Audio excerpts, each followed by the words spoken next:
Hello everyone. स्वागत है आप सभी का आपके अपने चैनल क्विजर बुक पर। आज के सेशन में हम डिस्कस करेंगे DSSB PRT के प्रीवियस ईयर जीएस क्वेश्चंस के सेट नंबर 7 का। तो सेशन शुरू करते हैं, चलते हैं क्वेश्चन नंबर 1 पर। क्वेश्चन क्या है? भारत छोड़ो आंदोलन के बारे में निम्नलिखित में से कौन सा कथन गलत है? ऑप्शंस हैं नेशनल हेराल्ड और हरिजन जैसे समाचार पत्रों ने 1942 में संघर्ष की पूरी अवधि के लिए भारत छोड़ो आंदोलन का समर्थन किया। सेकंड ऑप्शन है साम्यवादी भारत छोड़ो आंदोलन के विरुद्ध थे। थर्ड ऑप्शन है रियासतों में आंदोलन न केवल जिम्मेदार सरकार के लिए बल्कि भारत की स्वतंत्रता और ब्रिटिश भारत के साथ राज्यों के एकीकरण के लिए था। भारत छोड़ो आंदोलन अगस्त 1942 में शुरू किया गया था। तो सबसे पहले बात कर लेते हैं कि भारत छोड़ो आंदोलन 1942 के बारे में। तो अगर बात करते हैं कि भारत छोड़ो आंदोलन ये 1942 में ही स्टार्ट हुआ था, तो ये ऑप्शन नंबर 4 एकदम सही है।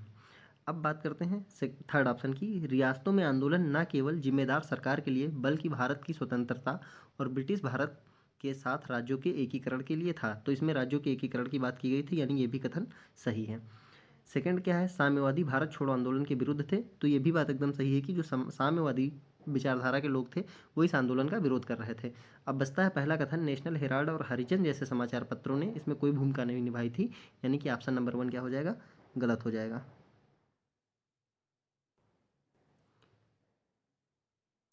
अब बात करते हैं कि यह आंदोलन जो था ये किसी के नेतृत्व में नहीं किया गया था। तो ये क्वेश्चन पूछा जाता है कि ऐसा कौन सा आंदोलन था जो नेतृत्व विहीन था? तो भारत छोड़ो आंदोलन 1942।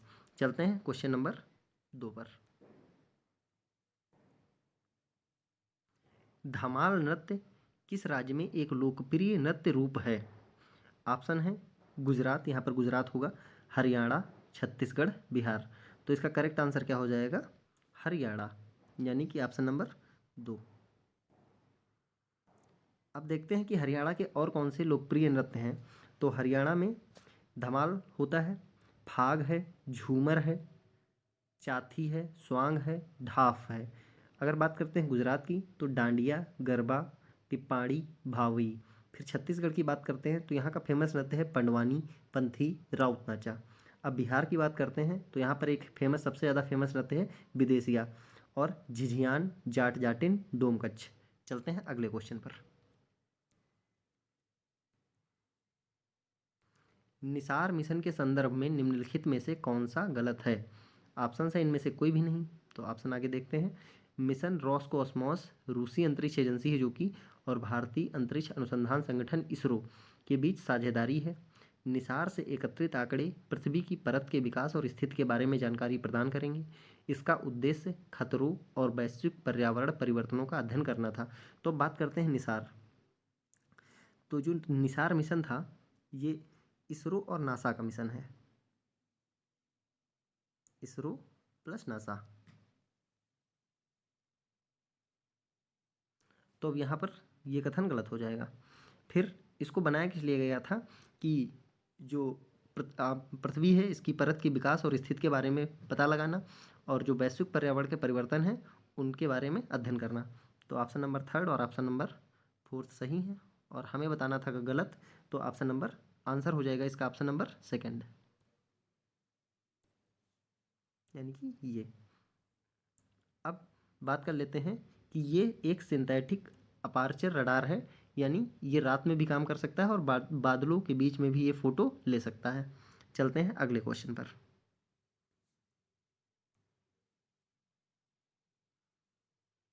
अट्ठारह के विद्रोह के बारे में इनमें से कौन सा कथन गलत है?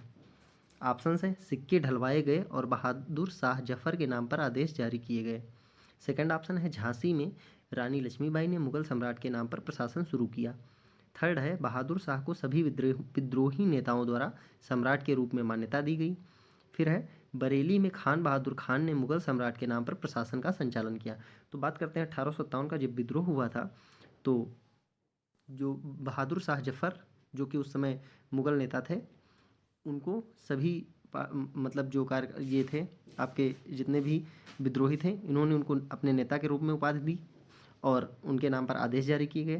तो यानी कि ऑप्शन नंबर ये भी सही है, ये भी सही है अब हमें यहाँ पर बताना है गलत। तो बरेली में किसने नेतृत्व किया था? खान बहादुर खान ने किया था, यानी ये भी सही है। तो गलत कौन सा हो जाएगा? ये वाला, यानी हमारा यहाँ पर करेक्ट आंसर कौन सा हो जाएगा? Option number second. अब बात करते हैं कि ये क्रांति हुई कब थी। तो ये स्टार्ट हुई थी 10 मई 1857 मेरठ से। उसके बाद ये 11 मई 1857 को दिल्ली तक पहुंच गई थी। और 1857 की क्रांति के समय लंदन के प्राइम मिनिस्टर कौन थे? तो उनका नाम था विस्टन पामस्टन। चलते हैं अगले क्वेश्चन पर। किस महिला पहलवान ने एशियाई खेल 2018 में फ्री स्टाइल 50 किलो वर्ग में स्वर्ण पदक जीता? ऑप्शन हैं बबीता फोगाट, दिव्या ककरन, विनेश फोगाट, कुलजीत कौर। तो यहाँ पर करेक्ट आंसर हो जाएगा ऑप्शन नंबर 3, विनेश फोगाट। अब बात करते हैं कि इनको 2020 में मेजर ध्यानचंद अवार्ड दिया जा चुका है। इसका पहले नाम क्या था? राजीव गांधी खेल रत्न अवार्ड, मेजर ध्यानचंद अवार्ड। चलते हैं अगले क्वेश्चन पर। माल और सेवा कर के बारे में निम्नलिखित में से कौन सा विकल्प गलत है? माल और सेवा कर यानी यहाँ पर जीएसटी के बारे में पूछा जा रहा है। भारत में 1 जून 2017 को जीएसटी लागू किया गया था। अगला है खाद्य सहित आवश्यक वस्तुओं पर 5% की दर से कर लगाया जाता है। थर्ड है तंबाकू और वातित पेय को 28% की उच्चतम कर दर में रखा गया है। फिर है प्रारंभ में इसमें 3 दर संरचना थी। तो इसमें 3 दर संरचना नहीं, 4 दर संरचनाएं हैं। 5%, 12%, 18% और 28%, यानी ये क्या है? ये गलत हो जाएगा। अब बात करते हैं ये लागू कब किया गया था? 1 जुलाई 2017। तो ये भी गलत हो जाएगा। इसमें खाद्य सहित आवश्यक वस्तुओं को 5% की दर में नहीं लगाया जाता है, यानी ये भी गलत है। तो यहाँ पर करेक्ट आंसर क्या हो जाएगा? थर्ड। अब बात करते हैं कि जीएसटी काउंसिल का आर्टिकल क्या है। तो वो है 279A। जीएसटी काउंसिल का आर्टिकल है। और इसने 17 इनडायरेक्ट टैक्स को ख़त्म कर दिया था। जीएसटी के अंदर में जीएसटी के आने से 17 इनडायरेक्ट टैक्सेस जो अलग अलग दिए जाते थे वो सारे ख़त्म हो गए। चलते हैं अगले क्वेश्चन पर। इनमें से कौन सा संपत्ति के अधिकार के बारे में गलत है? ऑप्शन है अनुच्छेद 31 के तहत इसका उल्लेख किया गया था। इसे संविधान 42वें संशोधन अधिनियम 1976 द्वारा निरस्त कर दिया गया था। या उपयुक्त में से कोई भी नहीं। अब यह एक कानूनी अधिकार है। तो हमें गलत बताना है। तो पहले देख लेते हैं। तो संपत्ति का अधिकार जो है ये संविधान के आर्टिकल 31 में दिया गया था, यानी ये तो करेक्ट है, पहला ऑप्शन। अब बात कर उसके बाद इसको जो निरस्त किया गया था ये 42 नहीं, 44th CA constitutional amendment act. और कब? 1978 में निरस्त किया गया था, यानी ये कथन गलत हो जाएगा। तो यहाँ पर हमें गलत ही बताना है, यानी करेक्ट आंसर क्या हो जाएगा? Option number 2। अब बात करते हैं कि अब इस समय ये संविधान के किस आर्टिकल में है। तो इस टाइम इसको आर्टिकल नंबर 300A में डाल दिया गया है और अब ये कानूनी अधिकार बन चुका है, यानी ये भी सही है। चलते हैं अगले क्वेश्चन पर।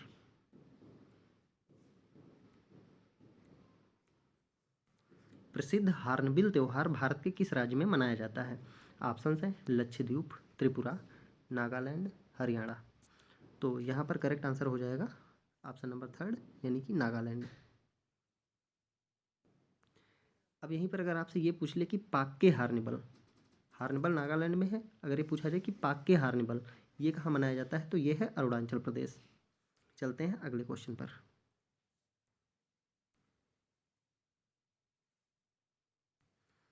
भारत के राष्ट्रपति के निर्वाचन के लिए निम्नलिखित योग्यताओं में से कौन सा गलत है? ऑप्शंस हैं व्यक्ति की आयु 30 वर्ष पूर्ण होनी चाहिए, व्यक्ति भारत का नागरिक होना चाहिए, व्यक्ति को लाभ का कोई भी पद धारित नहीं करना चाहिए, व्यक्ति को लोकसभा सदस्य के रूप में निर्वाचन योग्य होना चाहिए।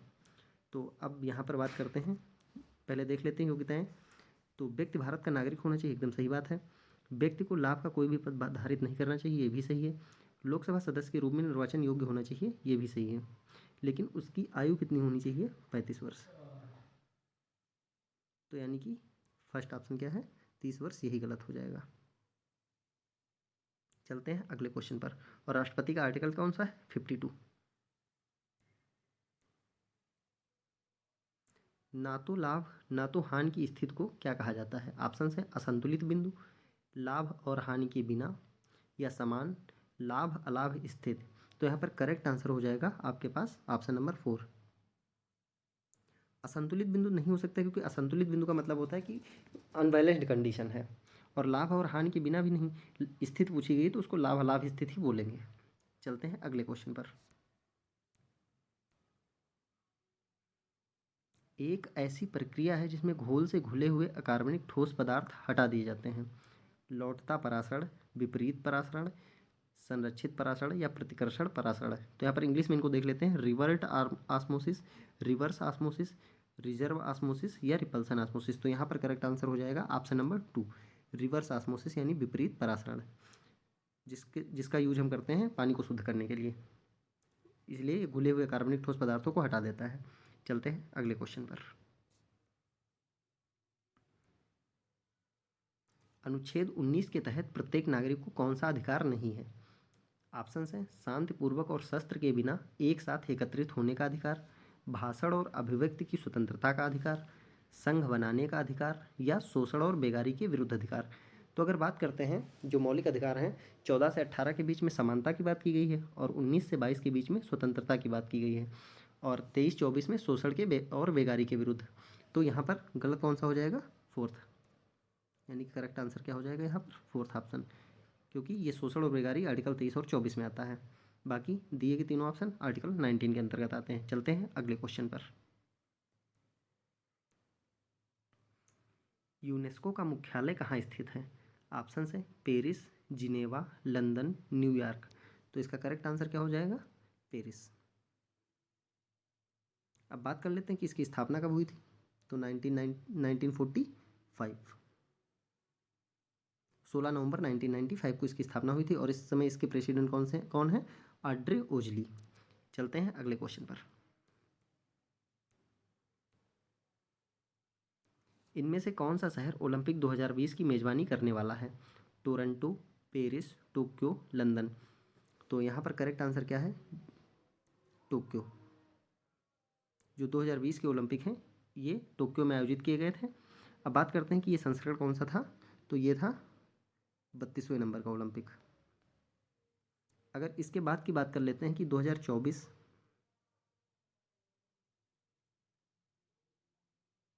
ये वाला कहाँ होगा, तो ये होगा फ्रांस में। फिर बात कर लेते हैं 2028 वाला कहाँ होगा, तो वो होगा यूएसए में, यूएसए के लॉस एंजलिस में। अगर बात कर लेते हैं कि विंटर ओलंपिक 2022, विंटर ओलंपिक 2022 ये कहाँ होगा, तो ये चाइना के बीजिंग में होगा। चलते हैं अगले क्वेश्चन पर। रतौंधी किस विटामिन की कमी के कारण होता है? ऑप्शन है vitamin D, vitamin C, vitamin B, vitamin A. तो अगर बात करते हैं कि विटामिन डी की कमी से कौन सा रोग होता है, तो सूखा रोग होता है। विटामिन सी की कमी से स्कर्वी होता है। विटामिन बी थायमीन रोग होता है। तो करेक्ट आंसर क्या हो जाएगा? Vitamin A. इसकी कमी से क्या हो जाती है? रतौंधी या नाइट ब्लाइंडनेस। चलते हैं अगले क्वेश्चन पर। अब क्वेश्चन नंबर 16 क्या है? विश्व बैंक के बारे में निम्नलिखित में से कौन सा कथन गलत है? इसे पहले अंतर्राष्ट्रीय पुनर्निर्माण और विकास बैंक के रूप में जाना जाता था। यह सार्वजनिक क्षेत्र की बैंक थी। 1944 में ब्रेटन वुड सम्मेलन द्वारा विश्व बैंक का सृजन किया गया था। लास्ट ऑप्शन है 1945 से विश्व बैंक ने काम करना शुरू किया। तो अब बात करते हैं विश्व बैंक। तो ये 1944 में ब्रेटन वुड कॉन्फ्रेंस हुआ था, तब इसका सृजन किया गया था, और इसी के साथ में आईएमएफ का भी गठन किया गया था। आईएमएफ ये भी 1944 में, और वर्ल्ड बैंक, इनको जुड़वा बहन भी बोला जाता है। अब बात करते हैं कि इसको पहले international reconstruction and development bank यानी आईआरडीबी के नाम से जाना जाता था। तो ये भी सही है और ये भी सही है। फिर बात करते हैं कि ये सार्वजनिक क्षेत्र की बैंक थी, तो ये बात भी बिल्कुल सही है। अब इसकी स्थापना 1944 में हो गई थी, और इसने काम करना भी 1944 से शुरू कर दिया गया था। तो ऑप्शन नंबर 4 गलत हो जाएगा। चलते हैं अगले क्वेश्चन पर। नदियों के लोकप्रिय नामों के बारे में निम्नलिखित में से कौन सा कथन गलत है? गंडक नदी को नेपाल में सरपो भी कहा जाता है। सेकंड ऑप्शन है बूढ़ी गंडक नदी को बिहार में सिकरहना भी कहा जाता है। थर्ड ऑप्शन है घाघरा नदी को नेपाल में मांचू और करनाली भी कहा जाता है। लास्ट है ब्रह्मपुत्र नदी तिब्बत में सांगपो के रूप में जानी जाती है।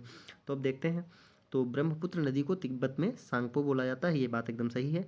घाघरा नदी को नेपाल में मांचू और करनाली या करडली नदी के रूप में जाना जाता है, ये भी सही है। और बूढ़ी गंडक नदी जो कि है, इसको सिकरहना कहा जाता है, ये बात भी सही है। और गंडक नदी को नेपाल में सरपो नहीं बल्कि नारायणी नदी के नाम से जाना जाता है। तो ये ऑप्शन क्या हो जाएगा, गलत हो जाएगा। तो यहाँ पर करेक्ट आंसर हो जाएगा फर्स्ट, क्योंकि हमसे गलत पूछा गया है। चलते हैं अगले क्वेश्चन पर।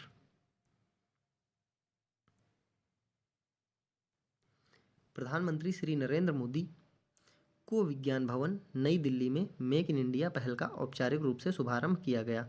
ऑप्शन हैं 25 सितंबर 2014, 4 सितंबर 2014, 25 जुलाई 2014, 26 जनवरी 2014। यानी ये पूछा जा रहा है कि मेक इन इंडिया जो योजना चल रही है वो कब शुरू की गई थी। तो यहाँ पर करेक्ट आंसर हो जाएगा 25 सितंबर 2014। चलते हैं अगले क्वेश्चन पर।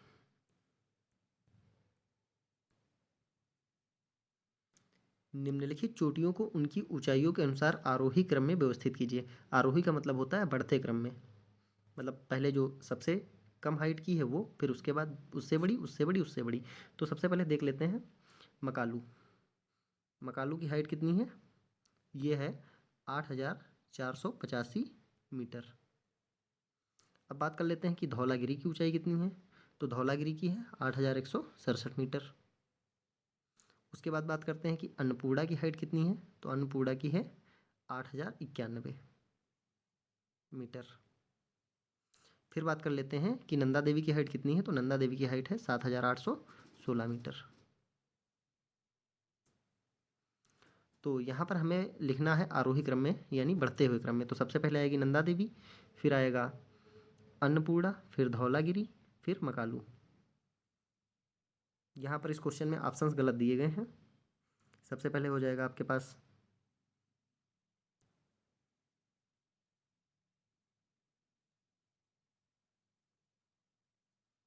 नंदा देवी, फिर उससे बड़ी कौन सी हो जाएगी आपके पास अन्नपूर्णा, उसके बाद धौलागिरी, उसके बाद मकालू। चलते हैं अगले क्वेश्चन पर।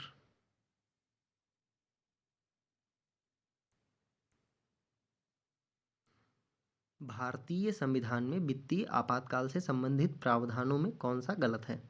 ऑप्शंस हैं जारी की गई उद्घोषणा को राष्ट्रपति द्वारा अनुवर्ती उद्घोषणा द्वारा प्रतिसंहरित या परिवर्तित किया जा सकता है। सेकंड ऑप्शन है अनुच्छेद 360 वित्तीय आपातकाल के प्रावधानों को निर्धारित करता है। यदि राष्ट्रपति संतुष्ट है कि एक स्थिति उत्पन्न हुई है जिससे भारत या उसके राज्य क्षेत्र के किसी भी भाग की वित्तीय स्थिरता या साख को खतरा है, वह एक उद्घोषणा द्वारा इस आशय की घोषणा कर सकता है। अगला ऑप्शन क्या है, यह 6 महीने की समाप्ति पर लागू नहीं होगा जब तक कि उस अवधि की समाप्ति से पहले इसे सदन के दोनों सदनों के प्रस्ताव द्वारा अनुमोदित न किया गया हो। तो अब बात कर लेते हैं वित्तीय आपातकाल, जो कि भारत के संविधान में आर्टिकल 360 के अंतर्गत दिया गया है। तो यानी कि ये ऑप्शन तो सही हो जाएगा। और ये लगाया किसके द्वारा जाता है, राष्ट्रपति के द्वारा। अगर राष्ट्रपति को लगता है कि किसी क्षेत्र की वित्तीय स्थिरता या साख खतरे में है तो वह इसकी घोषणा कर सकता है, यानी ऑप्शन नंबर थर्ड भी एकदम सही है। फिर बात करते हैं कि जब राष्ट्रपति से लगाता है तो उसको प्रतिसांद्रित या उसको परिवर्तित कर सकता है, तो ये भी एकदम सही है। अब बात करते हैं लास्ट ऑप्शन की, यह 6 महीने की समाप्ति पर लागू नहीं होगा जब तक कि उस अवधि की समाप्ति से पहले इस संसद के दोनों सदनों के प्रस्ताव द्वारा अनुमोदित न किया गया हो। तो ये बात यहाँ पर गलत है, यानी करेक्ट आंसर क्या हो जाएगा हमारे यहाँ पर ऑप्शन नंबर 4। क्योंकि अगर बात करते हैं वित्तीय आपातकाल, तो ये पहले जब लगाया जाता है तो केवल 2 महीने के लिए लगता है। उसके बाद अगर संसद साधारण बहुमत से उद्घोषणा कर दे तो यह अनिश्चित काल तक बनी रह सकती है। इसलिए लास्ट ऑप्शन गलत हो जाएगा। और हमने आपातकाल लिया कहाँ से है, जर्मनी से लिया गया है। तो ये था आज का आखिरी क्वेश्चन। उम्मीद करते हैं सेशन आपको अच्छा लगा होगा। अगर वीडियो अच्छा लगा तो लाइक करें, शेयर करें और कमेंट करें। उसके बाद अपकमिंग वीडियोज़ के लिए चैनल को सब्सक्राइब कर लें और इसकी पीडीएफ के लिए टेलीग्राम चैनल की लिंक वीडियो के डिस्क्रिप्शन में दी गई है, वहाँ पर जाकर आप पीडीएफ डाउनलोड कर सकते हैं। धन्यवाद।